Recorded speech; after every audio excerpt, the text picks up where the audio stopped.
First തന്നെ P S സിയോട് കൃത്യമായിട്ടൊരു പ്രതിഷേധം രേഖപ്പെടുത്തിക്കൊണ്ട് നമ്മളെ വീഡിയോ തുടങ്ങാം. ചില ചോദ്യങ്ങൾ കാണുമ്പോൾ കാലേവാരി അടിക്കാൻ വേണ്ടി പിന്നെ വേറൊരു ദിവസം കറക്റ്റായിട്ട് ഗസ് ചെയ്യുന്ന ഒരാളെ നമ്മൾ കണ്ടുപിടിച്ച് നമ്മൾ അയാൾക്ക് പാരിതോഷികമായി സമ്മാനം നൽകുന്നതായിരിക്കും. Hello welcome back to a beautiful vlog. ഉറക്കച്ചടമൊക്കെ കാണും അല്ലേ?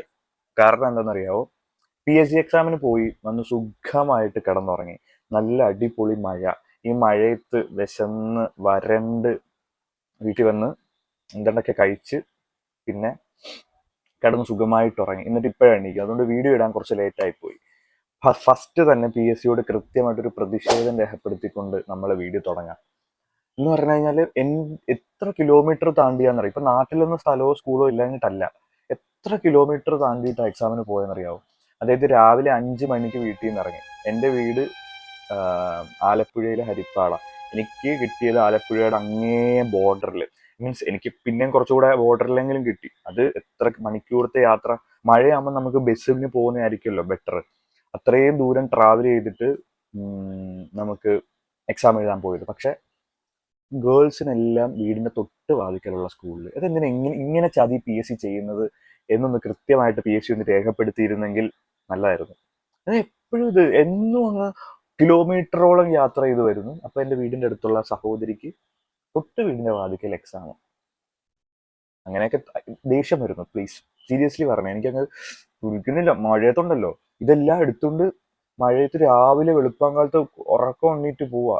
എന്നിട്ട് എക്സാം 10 മണിക്കായിരുന്നു എക്സാം കഴിഞ്ഞിട്ട് ഇതാ വന്ന് സുഖമായി കിടന്നു. ഇപ്പൊ ഈ പ്രതിഷേധം രേഖപ്പെടുത്തി. ഇനിയെങ്കിലും പി എസ് സി എനിക്ക് വീടിന്റെ വാതിക്കൽ വന്ന് എക്സാം എഴുതാൻ കൊതിയാവുന്നു. അപ്പോൾ എങ്ങനെയുണ്ടായിരുന്നു ഇന്നത്തെ എക്സാം? 10th ലെവൽ എക്സാം ആയതുകൊണ്ട് തന്നെ എനിക്ക് ഭയങ്കര ടഫായിട്ടൊന്നും തോന്നിയില്ല. കുറേയൊക്കെ എളുപ്പത്തിൽ എഴുതാൻ വേണ്ടി കഴിഞ്ഞു. നമ്മൾ കുറേ നാളുകൊണ്ട് ഇതിന്റെ പുറകിന് കിടന്ന് പണിയെടുക്കുന്നതുകൊണ്ട് കുറേയൊക്കെ നന്നായിട്ട് എഴുതാൻ വേണ്ടി കഴിഞ്ഞു. കുറേയൊക്കെ കൃത്യമായിട്ടൊരു റിവിഷൻ ഇല്ലാത്തതുകൊണ്ട് തെറ്റിച്ചിട്ടുള്ള സാധനങ്ങളുണ്ട്. എനിക്ക് ആക്ച്വലി ഞാൻ ജനറൽ പി എസ് സിയോട് മടുത്തു. ഈ സാധനം, അതായത് ജനറൽ പി എസ് സിയിൽ എന്തൊക്കെ കാര്യങ്ങൾ പഠിച്ചിട്ടാ പോകുന്നത്. ഞാനതുകൊണ്ട് കൂടുതൽ ജനറൽ പി എസ് സിയിലേക്ക് ഞാനിപ്പോൾ നോക്കുന്നേ ഇല്ല. ഞാൻ സബ്ജക്റ്റ് ഓറിയന്റഡ് ആയിട്ടുള്ള പി എസ് സികളിലേക്കാണ് എൻ്റെ ശ്രദ്ധ, ഫോക്കസ്. പക്ഷേ ഞാൻ ഇന്നത്തെ എക്സാം എഴുതിയിട്ടും എനിക്ക് സാറ്റിസ്ഫൈഡ് ആണ്. ഞാൻ വെട്ടമൊക്കെ കിട്ടുന്നുണ്ട്, സാറ്റിസ്ഫൈഡ് ആണ്. നിങ്ങൾക്ക് എങ്ങനെയുണ്ടായിരുന്നു എക്സാം? എല്ലാവർക്കും കമന്റ് ചെയ്യൂ, കമന്റ്. എനിക്ക് ഭയങ്കര കണക്കൊക്കെ ചെയ്തുണ്ട്. ഇത്രയൊക്കെ കണക്കൊക്കെ ചെയ്യാനുണ്ടോ? കണക്ക്, മാത്സ് ആണ് ഇന്ന് എനിക്കിനി സന്തോഷം. എനിക്ക് 10th ലെവൽ എക്സാം എഴുതുമ്പോൾ മാത്രം കിട്ടുന്നൊരു നല്ല ഫുൾ മാത്സ് ചെയ്യാൻ വേണ്ടി പറ്റും. ഡിഗ്രിയിലെ എക്സാമിന് പോകുമ്പോൾ മാത്സ് ചെയ്യാം, പക്ഷെ എനിക്ക് ചിലപ്പോൾ ഒരു 5 തെറ്റും, ചിലപ്പോൾ 5 പോലും എഴുതാൻ പറ്റത്തില്ല, അങ്ങനെയൊക്കെയാണ്. പക്ഷെ 10th ലെവൽ എഴുതുമ്പോൾ നമുക്ക് എല്ലാ മാത്സും എഴുതാൻ വേണ്ടി കഴിയും. എല്ലാ മാത്സും ശരിയുമാണ്. 20 മാത്സ് ഉണ്ടായിരുന്നു. 20 മാത്സും ശരി, അങ്ങനെ 20 മാർക്കും കിട്ടി. മാത്സിന് ഒരു മാർക്ക് പോലും പോയില്ല. അതുപോലെ സയൻസ്, ഞാൻ ബയോളജി ഫീൽഡിൽ നിന്ന് വരെ വന്നതുകൊണ്ട് എനിക്ക് സയൻസ് പുഷ്പം പോലെ ആയിരുന്നു എന്ന് നിങ്ങൾ ചിന്തിക്കും. പക്ഷെ സയൻസും എനിക്ക് എളുപ്പമായിരുന്നു. ഒത്തിരി ചോദ്യങ്ങൾ എളുപ്പമായിരുന്നു. അതിനും ഒരു 16 മാർക്കോളം സയൻസിൽ നിന്ന് കിട്ടും. അതിലെ പ്രശ്നം വന്നത് എന്താണെന്ന് പറയുക, ഒരു ഷിഫ്റ്റ് ടെസ്റ്റ്, അതൊക്കെ എളുപ്പമുള്ള സാധനങ്ങളാണ് അല്ലേ. ഞാൻ ഇവിടെ വന്നിട്ട് വീഡിയോസ് കാണുമ്പോഴാണ്, ഞാൻ സെൽഫ് പ്രിപ്പറേഷനാണ് നടത്തുന്നത്. അപ്പോൾ ഒറ്റയ്ക്ക് നിന്ന് പഠിക്കുന്നതുകൊണ്ട് ഈ ഫോക്കസ്ഡ് ഏരിയ നോക്കിയിട്ടുള്ള പഠിത്തമൊന്നുമില്ല. ഞാൻ കോണ്ടന്റ് വെച്ചിട്ട് സിലബസ് വെച്ചിട്ട് പഠിക്കുന്നു. ചില ക്ലാസ്സുകളൊക്കെ വീഡിയോസ് കാണുന്നു, അങ്ങനെയൊക്കെ. അപ്പോൾ ഈ ഷിഫ്റ്റ് ടെക്സ്റ്റ് എനിക്ക് തെറ്റി മീൻസ് ഞാനത് എഴുതിയില്ല. പിന്നെ ഒരു സംഭവം എന്ന് പറഞ്ഞാൽ ഒരു പവറിന്റെ യൂണിറ്റ് എഴുതാൻ ഒരു ചോദ്യം ഉണ്ടായിരുന്നു. അത് ഞാൻ തെറ്റിച്ചു. പക്ഷെ അതെന്ത് തെറ്റിച്ചെന്നറിയാം. ഞാൻ എൻ്റെതായിട്ടുള്ളൊരു വീക്ഷണ കോണിൽ സാധനമൊക്കെ എഴുതി, പക്ഷെ അത് തെറ്റിപ്പോയി. സോറി. അതായിരുന്നു ഇത്. പിന്നെ വേറൊരു കാര്യം അറിയാവും, ഞാനില്ലേ അപ്ഡേറ്റ് ആയിട്ടിരിക്കാത്തതിന്റെ ഏറ്റവും വലിയ പ്രശ്നം ഓപ്പറേഷൻ തൂഫാൻ തെറ്റിച്ചു. ഞാൻ ഫസ്റ്റ് ഫേസ് ആണ്, എനിക്ക് ഇന്നത്തെ ഫസ്റ്റ് ഫേസ്. അപ്പൊ ഇന്നത്തെ ഫസ്റ്റ് ഫേസ് എഴുതിയ എക്സാം എഴുതിയിട്ടുള്ള ആൾക്കാരാണ് നോക്കേണ്ടത്. ഓപ്പറേഷൻ തൂഫാൻ ഞാൻ തെറ്റിച്ചു. കാരണം എനിക്ക് ഓപ്പറേഷൻ തൂഫാൻ അറിയാം. ഞാൻ എന്തിനാ തെറ്റിച്ചെന്ന് അറിയത്തില്ല. എന്നിട്ട് ഞാൻ അങ്ങ് ചിന്തിച്ചിരുന്നു, എനിക്കിത് അറിയാം, സീരിയസ്ലി എനിക്കറിയാം. എന്നിട്ട് ഞാൻ ചിന്തിച്ചു, ഓപ്പറേഷൻ തൂഫാനിൽ എല്ലാവരെയും പോയി സെർച്ച് ചെയ്യുന്നില്ല, അപ്പം വിദ്യാർത്ഥികളാവുമോ എന്നൊക്കെ. പക്ഷെ എനിക്കിത് അറിയായിരുന്നു. എനിക്ക് സാധനം ലിറ്ററലി എനിക്കിത് അറിയായിരുന്നു. ഞാൻ അതങ്ങനെ കൊണ്ട് തെറ്റിച്ചു എന്ന് ചിന്തിക്കുമ്പോൾ 10th പ്രിലിംസ് പോലുള്ള പ്രിലിംസ്, അതായത് ഇങ്ങനെ ലോവർ ലെവലിലേക്ക് വരുമ്പോൾ ആ എക്സാമിന്റെ കറണ്ട് അഫേഴ്സ് ഇടുന്ന ആൾക്കാരോട് എനിക്ക് ഭയങ്കര സ്നേഹമാണ്.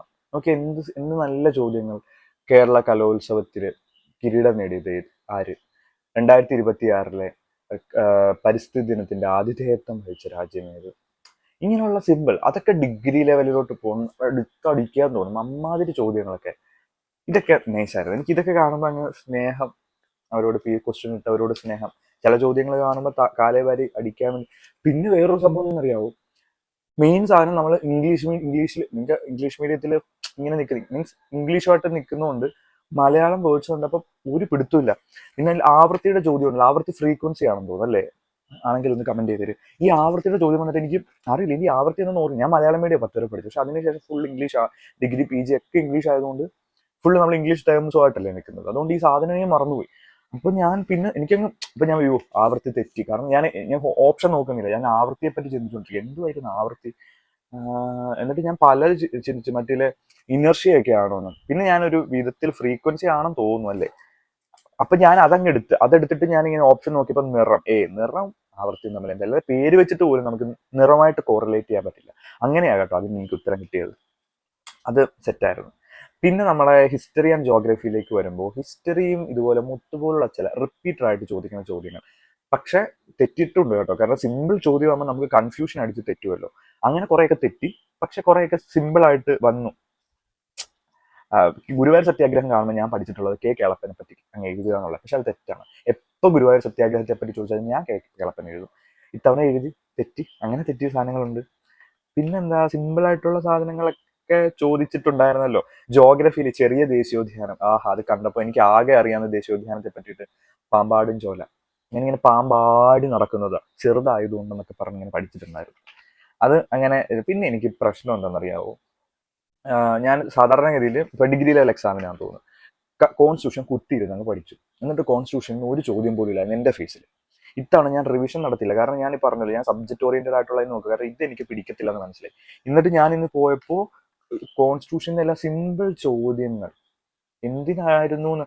അതുപോലെ എപ്പോഴും തെറ്റിക്കുന്നത് ഭരണഘടനയുടെ ആത്മാവും ഹൃദയവും, ഭരണഘടനാപരമായ പരിഹാരങ്ങൾക്കുള്ള അവകാശങ്ങളല്ലേ.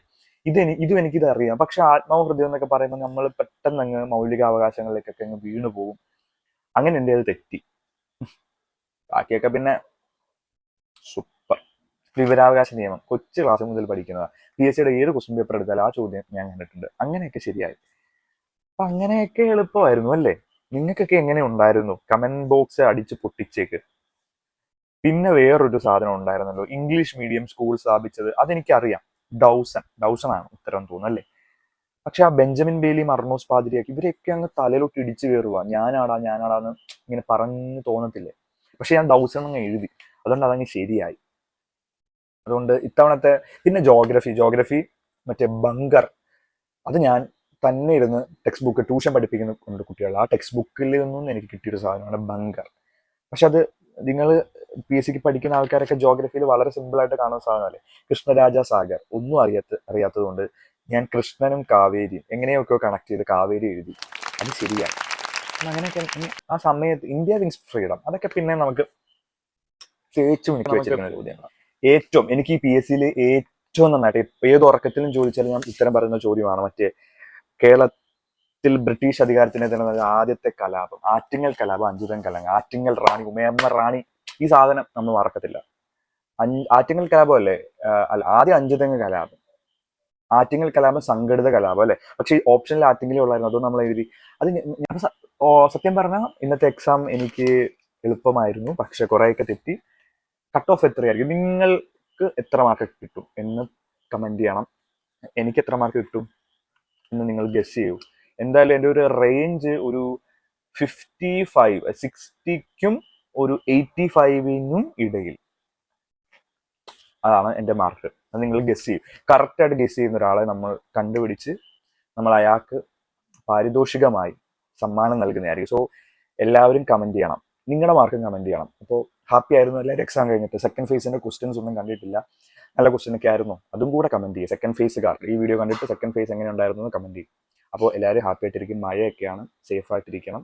കുട്ടികളൊക്കെ ഉണ്ടെങ്കിൽ അവരെ ഒന്ന് സേഫ് ആക്കിയിട്ട്, നമുക്ക് എന്തായാലും വലിയ മുതിർന്നവർക്ക് ജോലിയും അങ്ങനെയുള്ള കാര്യങ്ങളൊക്കെ പുറത്ത് പോയേ പറ്റൂ. കുട്ടികളെയൊക്കെ വീട്ടിൽ തന്നെ സൂക്ഷിച്ചിരിക്കാൻ പറയുക. വെള്ളമൊക്കെ വരികയാണെങ്കിൽ പെട്ടെന്ന് തന്നെ കൺട്രോൾ റൂമിലേക്കൊക്കെ അറിയിച്ച് നമുക്ക് ദുരിതാശ്വാസ ക്യാമ്പല്ലേ അങ്ങനെയല്ലേ, അതിലേക്കൊക്കെ മാറാൻ വേണ്ടിയിട്ടുള്ള കാര്യങ്ങളൊക്കെ ചെയ്യുക. നമ്മുടെ ജീവനാണ് ഏറ്റവും വലുത്. ബാക്കിയൊക്കെ നമുക്ക് നമ്മുടെ കേരളത്തിലെ ജനങ്ങൾ ഒരുമിച്ച് നിന്ന് നേടും.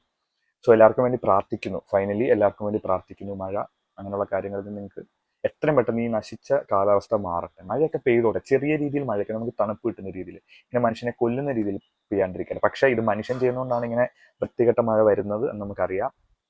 സോ എല്ലാവരും സേഫ് ആയിട്ടിരിക്കൂ, ഹാപ്പി ആയിട്ടിരിക്കും.